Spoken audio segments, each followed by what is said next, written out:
Hey, hello, bonjour. Welcome to Entailing Tales with Sush.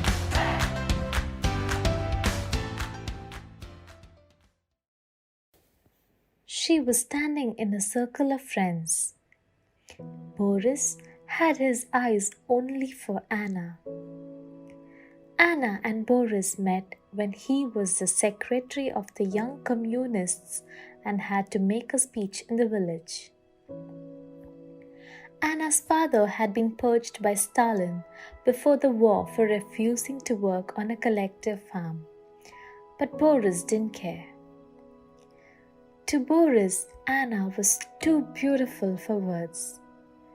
Naturally, their romance blossomed. In 1946, the couple got married in Russia.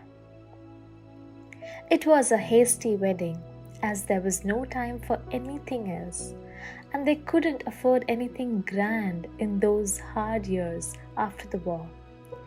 But it was still beautiful. Every time Boris came home, Anna was always there waiting for him. But after just 3 nights as husband and wife, the newlyweds were parted when Boris had to return to his army unit. They kissed goodbye, but they never expected they wouldn't see each other for more than half a century. When Boris was away, Anna and her family were forced to leave their home as they had been classed as the enemies of the state. Forced into internal exile in Siberia, Anna was no longer there waiting in front of the house when Boris returned, and nobody knew where she had gone. Anna couldn't live without him, but in the end she was forced to go as well. It was the most miserable time of her life. Boris, on recalling his painful memories, says, "She was always smiling for me when I came home. But this time there was no sign of her. Nobody knew where they are or what happened to Anna. That's how we lost any track of each other." After being separated, both Anna and Boris were pressurized by their families to remarry. Anna's mother went as far as telling Anna that Boris has forgotten about her. That's why there were no more letters coming. I didn't believe it, and I longed for him so much. But one day I got back home from work at a timber plant, and my mother had burned all Boris's earlier letters, poems, and pictures, including our wedding pictures, told Anna. Both Anna and Boris finally gave in after quite some time and remarried. But they never forgot each other.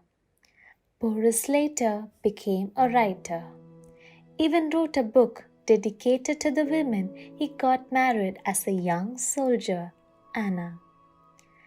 Anna remarried and gave birth to a son, but she later divorced and not long after lost her son too. Boris also divorced, after remarried, and even went to prison at some point. After more than 60 years of separation, Anna and Boris found each other by chance in 2007. Boris had returned home to visit his parents' graves. As he had stepped out of the car, he saw Anna standing outside of the house that they had spent their 3 nights as a married couple. I thought my eyes were playing games with me. I saw this familiar-looking man approaching me, his eyes gazing at me. My heart jumped. I knew it was him. I was crying with joy, told Anna.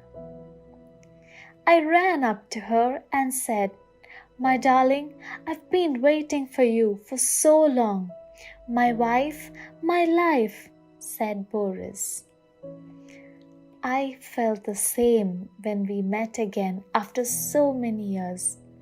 I couldn't take my eyes off her. Yes, I had loved other women when we were separated, but she was the true love of my life, said Boris. With this miraculous encounter, Boris suggested that they marry each other again. Anna resisted and suggested that they just live the rest of their lives together. But Boris talked her around and they got married again. Now, both at the age of 82 years old, Anna and Boris claim that they have never argued after reuniting. Since we found each other again, I swear we haven't had a single quarrel. We've been parted for so long, and who knows how much is left for us. So we just don't want to lose time on arguing. They only want to spend the best time together as long as they still have time. We all have heard and seen many love stories. Few are fairy tale-like, some are tragedies, some seem good outside but rotten inside. Some seem rotten outside but inside lies the sweetest fruit. And some like this, when we think it's the end of all, from there blossoms a new beginning. Happy Valentine's Day to all of you in advance. If you believe in love and the beauty of it, then be patient. Someday the wait will pay off and life will get more beautiful than expected. You will start believing in the beauty of new beginnings in life. Thank you very much for listening to me patiently. If you have some nice stories and content to be shared with our lovely ones out there, please write to Entailing Tales through mails or through Instagram. Love you all. Go show some love to the ones who need it the most. Little kids who do not know their guardians, or the old forgotten by their kids or anyone out there. What you give, you receive. You're listening to Search from Entailing Tales. Tata bye bye.